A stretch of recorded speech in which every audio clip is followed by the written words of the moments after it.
Around us, snowflakes are gently falling. But I feel anything but calm, because in front of us there stands a mountain, literally, with skiers and snowboarders gracefully gliding down. And me, I'm a first-time skier on a chairlift line. Anybody been there before? When it's my turn, I inch my way forward to the loading zone, and a 3-person chair swings around and scoops me up, and I feel the weight of my skis and my boots plant me firmly down in my seat. We bounce a little bit as we go over the pylons, starting to ascend the mountain. And then slowly, the chair comes to a stop. Is this how this is supposed to go? And so there I am, hanging 40 feet in the air, in the middle of a 3-person chair, in the middle seat. And I'm in between my Aunt Jill to my left and a masked stranger to my right. Quite literally, between the ski goggles and the full face mask. The view is incredible, but for teenage me, the social awkwardness is immediately palpable. Like, how long will this last? Not long, it turns out, because Aunt Jill, she doesn't waste any time, and she leans over me and says to the stranger, "Great view, huh? Where's home for you? Where are you from?" And the masked stranger replies. And before I know it, a conversation between strangers is happening over me. It's a back and forth driven by questions like, where are you from? What's your favorite run on the mountain? When you're not skiing, what do you like to do for fun? And it turns out I'm learning all about this masked stranger. His name is Jim, and we actually have a few things in common.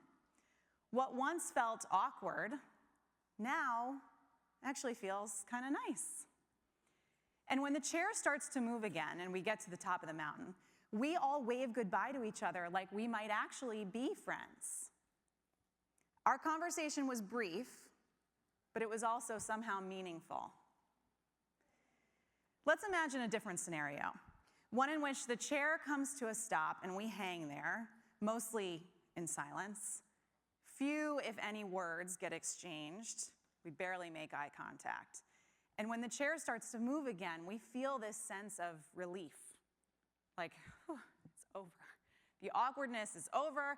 Let's just get on our way and do what we came here to do. Let's get skiing.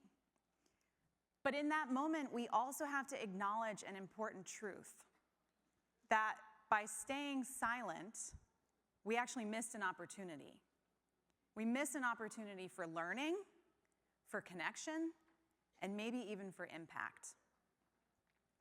We face some version of this experience every day in dozens of ways, where we either engage and say hello, maybe ask a question, share part of ourselves, or stay silent and distract ourselves with our devices, maybe prioritize the things we have to do, our to-do list, or just let our hesitance overcome us and keep us quiet, keep us from engaging. Now, whether you're an introvert, an extrovert, or something in between, talking to people can be both intriguing and also uncomfortable. It can be like your brain is running 2 programs at once, right? One of them is saying, go talk to that person, connection, it's good. And then the other half of you might be saying, or really whispering, yeah, what if it's awkward, right? This tension, this tug of war is so invisible, and yet it's so common. Looking for commonality in this way is one of the most common ways that we seek connection. We're looking for something that we share. We're looking to establish that common bond. That Me Too moment feels really good. That's why we look for it. It happens when people realize they both love pickleball, or there are 2 people standing nearby who actually like tennis, and they kind of share this glance like, who wants to play pickleball? Tennis is obviously the truest racket sport, right? So there's some hand raises in the, yeah, nice. Are you pickleball or tennis? Tennis, okay. Normally the pickleball people are the more overt. Okay, so why do we do this? Why do we look for commonality in this way? It's because of something called affinity bias. Affinity bias is our tendency to seek out people who we perceive to be like us, right? At least on the surface, they seem the same as us. Affinity bias harnesses what you can see on the surface. But what affinity bias misses are all the things that we can't see. All the experiences, the stories, the points of view that make someone, even the person literally sitting next to you right now, who they are.